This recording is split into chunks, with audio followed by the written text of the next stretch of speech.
오늘 말씀은 제자 파송설교라고 알려진 이 마태복음 10장의 끝부분입니다. 제자들은 예수님을 따라다니며 예수님과 함께 사역을 했습니다. 예수님께서 복음을 가르치시고 또 말씀을 전하시고 전도하시고 또 병자들을 고치신 그 하나님 나라 사역에 제자들도 늘 함께 있었죠. 물론 예수님 혼자서 이 모든 사역을 사실 다 감당하실 수 있는 분이셨어요. 그런데 예수님은 그렇게 하지 않으시고 늘 제자들과 함께 하시며 그 사역을 함께 하셨죠. 그리고 이제는 그 사역을 제자들에게 이제 위임해 주시기까지 합니다. 예수님은 그런 말씀을 제자들에게 하신 적도 있어요. 너희가 나보다 더 큰 일을 할 거다. 그런 말씀까지도 하셨죠. 예수님은 사역을 하실 때 이 제자들과 함께 다니시면서 제자들을 보조, 조수처럼 생각하시지 않으셨던 겁니다. 제자들을 위대한 사역자로 준비시키시고 세우셨던 거예요. 오늘 본문 말씀은 그런 제자들이 아직은 견습 단계인 것을 보여줍니다. 인턴? 그런 거예요. 수습 기간이었습니다. 예를 들자면 그런 거예요. 예수님이 운전을 하시고요. 제자들은 차에 타서 운전하는 걸 보고 배운 겁니다. 제자들이 아직까지는 직접 운전해 본 적이 없어요. 그런데 이제 예수님이요, 제자들한테 너희들이 이제 직접 한번 운전해 봐. 너희들이 한번 차 몰고 나가봐. 그러셨던 겁니다. 이게 운전을 보고 있는 거랑 내가 실제로 운전하는 건 이건 완전히 다른 일이에요. 실제로 운전하려면 운전하는 방법을 알아야 됩니다. 어떻게 핸들을 돌려서 꺾어야 되는지, 어떻게 주차해야 되는지, 어떻게 신호를 봐야 되는 건지 실제적인 지침이 필요하잖아요. 오늘 말씀이 그런 제자들에게 주시는 실제적인 지침이었어요. 여러분 혹시 면허 있으십니까? 아마 대부분은 다 아마 면허가 있으실 텐데요. 처음 운전대를 잡았을 때 기억나세요? 저도 한번 떠올려 보니까 이제 면허를 따고 처음 이제 도로를 나갈 그때를 생각해 보니까 얼마나 떨었는지 모르겠어요. 제가 이제 운전대에 딱 앉아서 기도를 한 5분 하고 그리고 시동을 걸었던 기억이 나요. 손에 땀이 막 흥건해서 떨면서 무서워서 운전했던 기억이 떠오르더라고요. 제자들도 하나님 나라 사역을 나가려고 하니까 그랬던 거예요. 너무 두려웠던 거예요. 예수님이랑 함께 있을 때는 예수님이 해주시니까 계시니까 그랬는데 이제 혼자 나가라고 하니까 두려웠던 겁니다. 근데 생각해보면 그런 것 같아요. 사람은 누구나 다 두려워합니다. 이 두려우면 늘 사람을 따라다니는 것 같아요. 어떤 사람은요, 취업을 못해서 두려워합니다. 취직이 안 돼서 두려워해요. 그래서 취업을 하면, 직장에 다니면 그 두려움이 사라질 거라고 생각을 하지만 그렇지 않죠. 취업을 하면 직장에서 또 다른 문제와 두려움을 만납니다. 일을 내가 잘 해낼 수 있을까? 내가 승진할 수 있을까? 이직은 할 수 있을까? 또 새로운 두려움이 찾아오게 되죠. 취업하기 전에 사람은요, 그 취업하고 직장 생활하는 사람의 그런 고민을 배부른 고민이라고 생각할 수도 있습니다. 그런데 당사자는 그렇지 않죠. 정말 심각한 고민이에요. 전문직이나 소위 잘 나가는 사업가, CEO에게도 똑같습니다. 그들은 남부러울 것 없어 보이거든요. 정말 잘 나간다, 성공했다 할 만한 그런 사람들이거든요.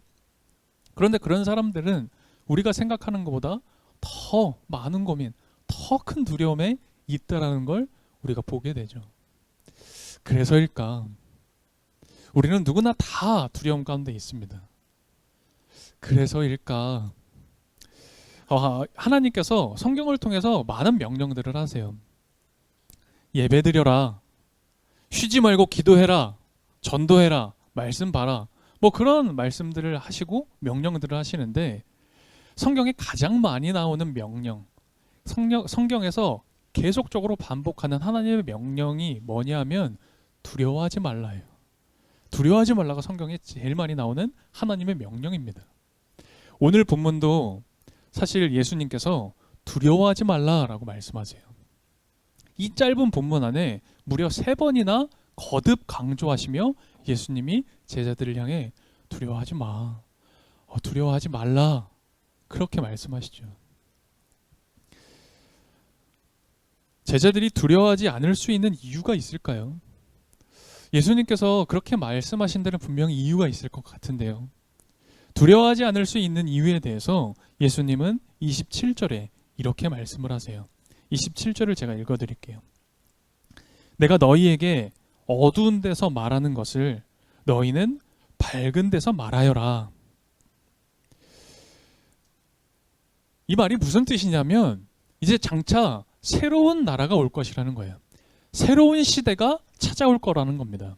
지금까지는 하나님 나라가 감춰져 있었어요. 예수님이 오시기 전까지는 예언도 되었고 선지자를 통해서 말씀도 전해졌지만 그 하나님 나라가 완전해지진 않았어요. 감춰져 있고 비밀인 것처럼 보였거든요. 그런데 앞으로 다가올 그 새로운 시대에는 그 모든 비밀이 드러나고 모든 사람이 다 알게 될 거다. 그러니 걱정하지 마라 라는 거예요. 지금까지 이 낡은 시대, 낡은 권세, 낡은 힘처럼 여겨졌던 그 모든 것들이 다 사라질 거다. 그것이 다 거짓이었음이 드러날 거다라는 거예요.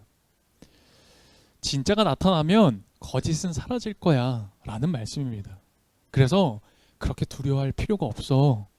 예수님이 말씀하셨던 거예요. 실제로 기독교를 박해했던 이 로마 나라가 국교로, 그러니까 국가의 종교로 기독교를 선포합니다. 실제로 그런 일이 벌어졌죠. 그래서 예수님은 그 모든 것들을 다 아시고 너무 걱정하지 마. 장차 새로운 시대에 새로운 나라가 열릴 거야 라고 말씀하셨던 거죠. 또 예수님께서는 두려워하지 말라라고 하시는데요. 뭘 두려워하지 말라라고 하시냐면 하나님 나라의 사역을 방해하는 악한 세력들, 악한 자들을 두려워하지 마라라고 말씀하십니다. 그게 오늘 28절이었어요. 28절 한번 같이 읽어볼까요? 함께 읽겠습니다. 그리고 몸은 죽일지라도 영혼은 죽이지 못하는 일을 두려워하지 말고 영혼도 몸도 둘 다 지옥에 던져서 멸망시킬 수 있는 분을 두려워하라. 아멘. 예수님은 우리의 이 생명은 악한 자들이 좌지우지하는 게 아니다. 우리의 생명은, 이 삶이라는 건 하나님께 달려있다라는 걸 말하는 거예요. 우리가 박해를 받으면요, 그 박해하는 사람 혹은 박해하는 그 상황이요, 나를 죽일 거라고 생각합니다. 나에게 위협이 되니까 내가 죽을 것 같다라는 생각이 들어요. 그런데 그렇지 않다라는 거예요. 그 악한 자들은, 악한 세력들은 절대 우리를 죽일 수 없다라는 겁니다. 왜냐? 우리의 생명은 그들의 손에 달려있는 게 아니라 하나님의 손에 전적으로 우리의 생명이 달려있다라는 거예요. 여러분, 이 사실이 믿어지십니까? 오늘 제자들에게 예수님께서 말씀하셨던 거예요. 야, 너희들 두렵지? 근데 잘 생각해봐. 너희의 생명은 그들에게 달린 게 아니야. 하나님께 달려있어.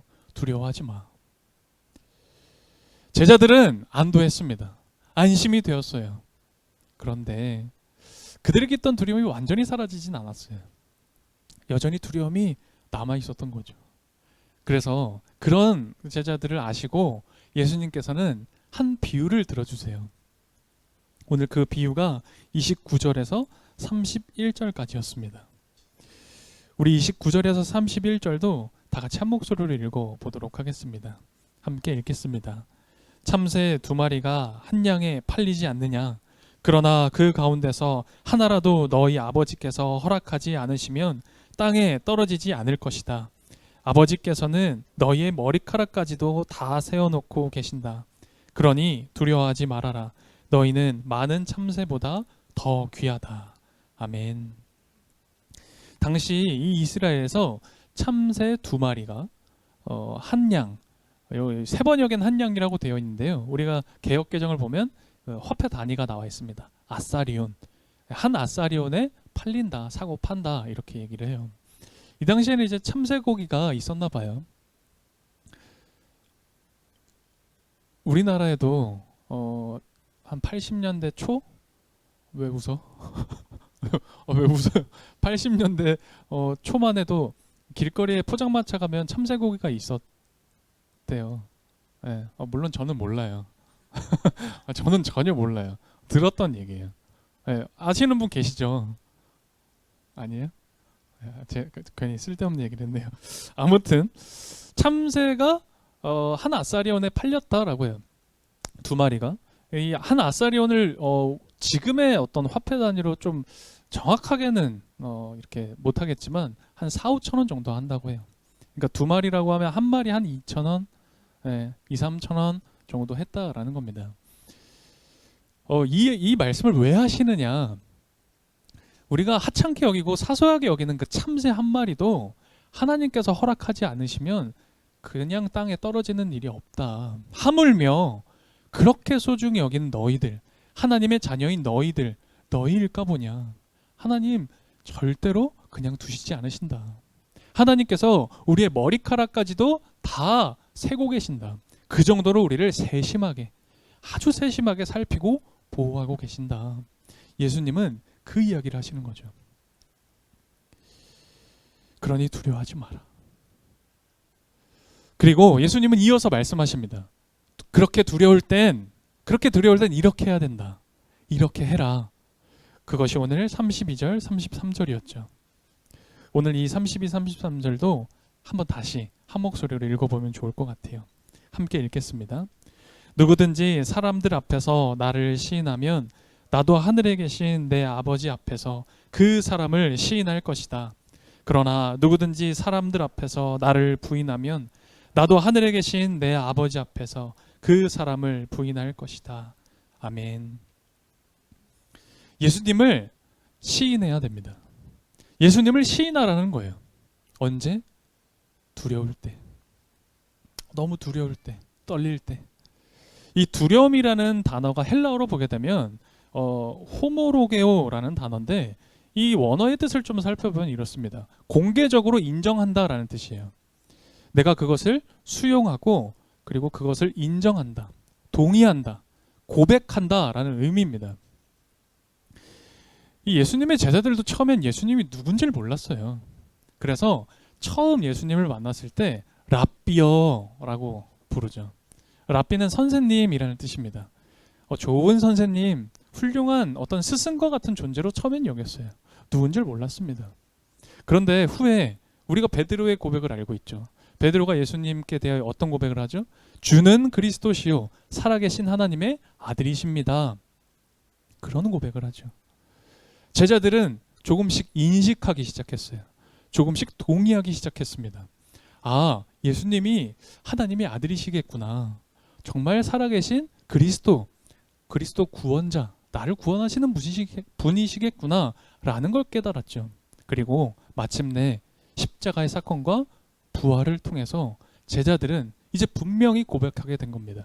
주는 그리스도시요 살아계신 하나님의 아들이십니다. 나를 구원하시는 구원자이십니다. 이 온 세상의 통치자이십니다. 그 고백을 했던 거죠. 제자들은 시인했습니다. 시인하게 되니 그동안에 두려웠던 것들, 그동안 너무 떨리게 했던 그 모든 것들이 이제 더 이상 두렵지가 않았던 거예요. 그래서 우리가 잘 알다시피 제자들은 이제 그 모든 두려움을 넘어서서 자신의 목숨까지 바쳐 하나님 나라의 복음을 전했던 거죠. 여러분과 저는 예수님을 따르는 제자들이지 않습니까?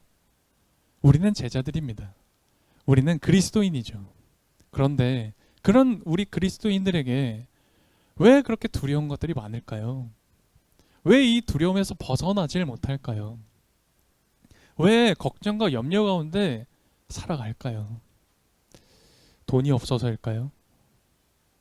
불투명한 어떤 미래 때문에 그런 걸까요? 과거의 어떤 상처에 매여서 그런 걸까요? 물론 그건 눈에 보이는 현상일 뿐입니다. 보다 근원적인 이유는 그런 것들에 우리가 너무 압도되어서 주는 그리스도시요 살아계신 하나님, 나를 구원하시는 구원자이심을 우리가 시인하지 못하고 고백하지 못하고 그걸 잊어버렸기 때문이에요. 우리에게 두려움이 찾아오잖아요. 그러면 주는 그리스도시요 살아계신 하나님의 아들이십니다. 나의 모든 생명을 주관하시는 통치자이십니다. 이 사실을, 이 고백을 생각하지 못해요. 너무 쉽게 잊어버립니다.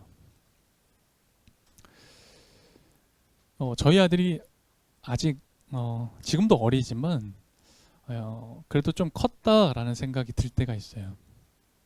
이제 저희 아이들이 작년까지만 생각을 해봐도 이제 집에 잠깐 있어, 아빠 뭐 쓰레기 좀 잠깐 버리고 올게, 뭐 그거 1분도 안 걸리는 일이거든요.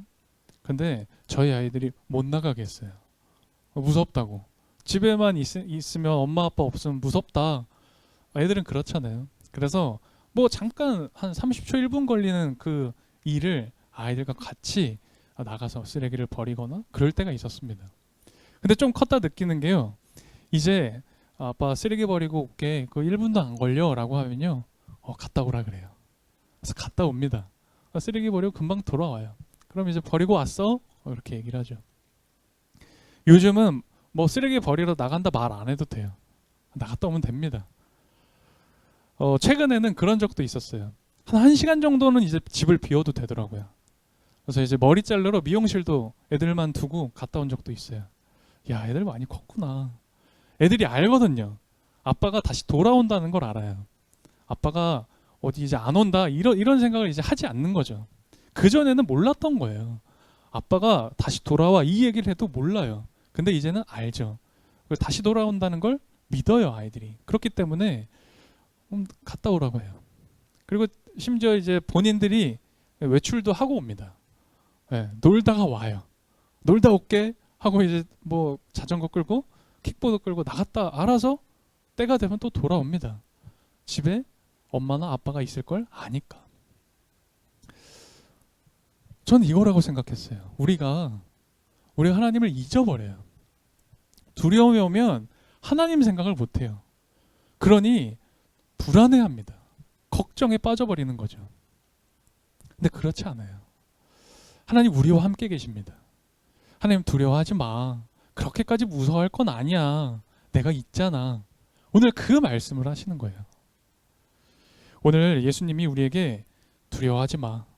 그럴 필요 없어. 그거 그렇게 무서운 거 사실 아니야. 무려 3번이나 강조해서 말씀하십니다. 예수님께서요, 3번이나 강조해서 무언가를 말씀하시는 장면이 그렇게 흔하게 나오지 않아요. 오늘 예수님께서 우리에게 이 말씀을 하신 이유가 저는 있으리라 생각합니다. 오늘 이 두려워하지 말라라는 이 주님의 음성이 우리 마음 가운데 울렸으면 좋겠어요.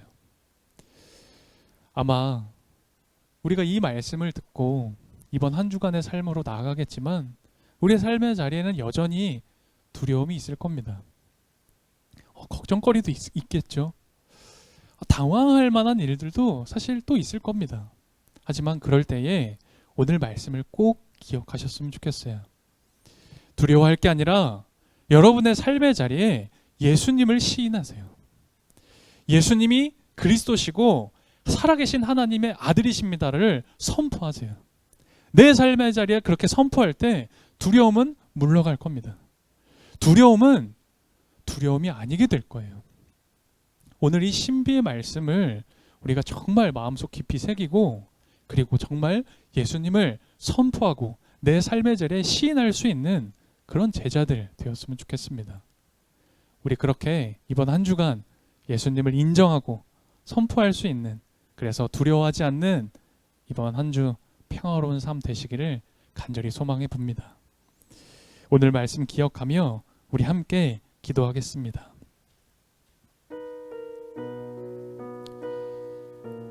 두려워하지 말라.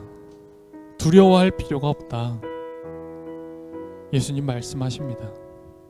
무려 3번이나 두려워하지 말라, 두려워하지 말아라 라고 말이에요. 이 세상 풍파에 흔들리는 우리에게 주신 주님의 말씀입니다. 오늘 나에게 주신 평화의 말씀입니다. 우리 이 말씀 의지해서 함께 기도합시다. 여러분들에게 있는 두려움들, 걱정거리들을 주님께 말씀드리세요. 그리고 오늘 두려워 말라 말씀하셨던 우리 주님을 붙잡고 우리 시인하며 인정하며 고백하며 나아갑시다. 주님은 그리스도 나의 구원자이십니다. 주님은 살아계신 하나님의 아들이십니다 라고 말이에요. 우리 시간 함께 주님께 기도하며 나아가겠습니다. 주님, 우리가 마음을 모아 주님께 간절히 부탁드립니다. 연약한 우리를 늘 지켜주십시오. 어려울 때 힘을 주십시오. 고독할 때 함께 있어 주십시오. 위험할 때 도와주십시오. 두려운 생각이 들 때, 희망을 잃어버렸을 때 주님의 사랑을 다시 기억하고 믿게 해주십시오. 주님, 혹시라도 가능하다면 괴롭거나 외롭다는 생각 들지 않게 도와주십시오. 혹 위험하거나 두렵다는 생각 들지 않게 해주십시오. 그리고 오늘 말씀하신 음성이 우리 마음에 가득 채워지게 해주십시오. 주님께서는 모든 이의 평화이십니다. 주님은 우리들의 위안이십니다. 주님은 우리 하늘 아버지이십니다. 그런 주님께 우리의 삶으로 또한 감사로 드리는 정성스러운 봉헌을 고백하며 나아갑니다. 주님께만 영광이요 기쁨의 제물이 되게 하시고 드린 손길에 더 큰 은혜로 그리고 쓰여지는 모든 곳에 새로운 소망이 넘쳐나게 해주십시오. 예수 그리스도의 이름으로 기도드립니다. 아멘.